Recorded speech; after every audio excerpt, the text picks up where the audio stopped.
It's now time for the Sponsor Perspective session of the program. Please welcome Wesley Kremer, President of Raytheon Missiles and Defense. He's in conversation with Jason Jedlinski, Publisher and General Manager of The Hill. Over to you, Jason. Wes, thank you for being here with us. Very excited to talk to you about Raytheon's work with hypersonic weapons. I know your team accomplished a critical first flight test last September. Tell us a bit more about that success. Well, Jason, thanks so much for having me with you here today. We're incredibly proud of our team. So in conjunction with DARPA, we've been working on a program called the Hypersonic Air-Breathing Weapon Concept. And we successfully flew that in September of last year.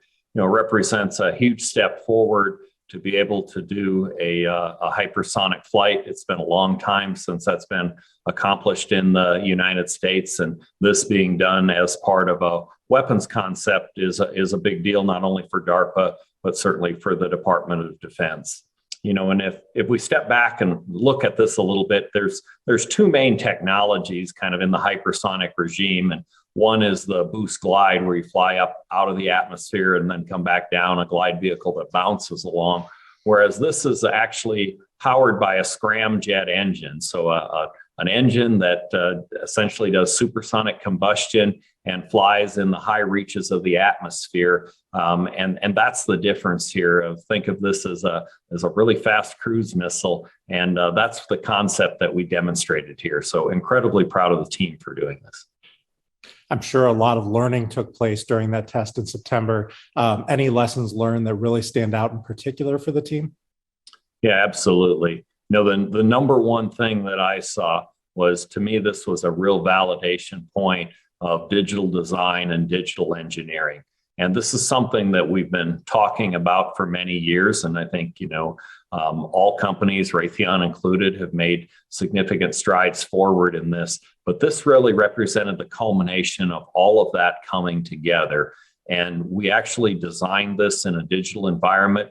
We modeled its performance in a digital environment. And when we flew it, the correlation that we saw between the digital environment and our predicted flight and what we actually saw in the flight test was absolutely phenomenal. And to me, it demonstrates the power of digital design.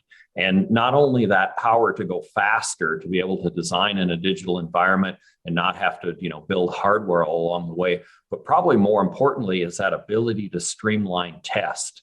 I look at so many programs today of how much time and money is spent in testing when we're really trying to go faster and field a capability. If we can do that in a digital environment and then anchor the model with just a few flight tests, it really is powerful. And it really then looks towards the future. And I think that, to me, was the biggest lesson learned out of this flight test. It sounds like the digital design, in addition to being efficient, gives scientists and researchers predictable results, which is always a good thing in these cases. Yeah, it allows you. There's no such thing when these complicated things of a first pass success on every design, right? But what you're trying to do is, how do you increase the cycles of learning and do that faster? And that's what digital design really allows you to do, is to incorporate lessons learned, incorporate things at any level in your supply base, and to be able to then incorporate that into the design and to do that rapidly. Right. What was one of the biggest challenges the team faced while developing this prototype?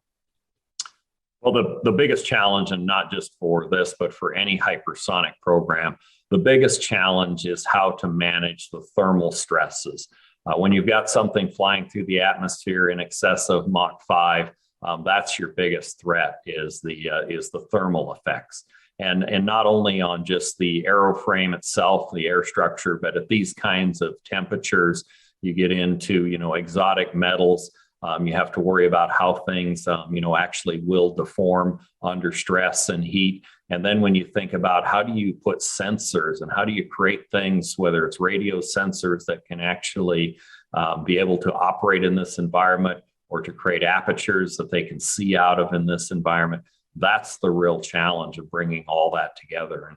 And for us, one of the key things is, how do you marry that thermal model with your mechanical aero model, with your performance model? And it's really, you have to find an optimization of all of those in order to get to your design solution. So to me, that's the biggest challenge in this flight regime. Yeah, there's little room for error at the intersection of all three of those areas for sure. I know this hypersonic air-breathing weapon concept, HAWK, is an offensive program, but at Raytheon, you're also working on defensive programs. What can you tell us about some of those? Yeah, Jason, that's a great question. And, from my perspective, there's probably a bigger challenge on the defense side than there is on the offensive side. And we can use a great analogy is ballistic missile defense, right? If you look at what we have spent as a nation over the last several decades, in order to protect our country against a rogue ballistic missile attack, what you recognize is that on the offensive side, you only have to get lucky once. You can put together something, you can build a concept, and you can go fly it, and maybe one will get through the defenses. On the defensive side, when you're playing defense, you have to be perfect. And in order to be perfect, it means you have to have redundancy. You have to be able to not only detect these launches, you have to be able to track them through their entire time of flight. You're going to have a layered defense system to be able to defend against them, because you can't always count that first layer of defense is going to be successful 100% of the time. So when you start to look at the challenges around defense, you realize how great it is. And I use the analogy of ballistic missile defense.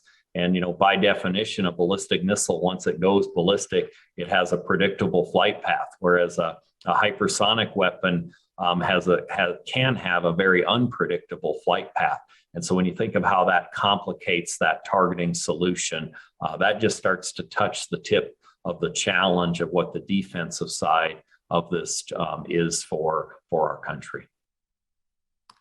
Definitely the stakes are high, and I think we're all well protected with Raytheon and its innovation and the digital design you talked about, watching the front. Anything else you want to add about this program or other work at Raytheon?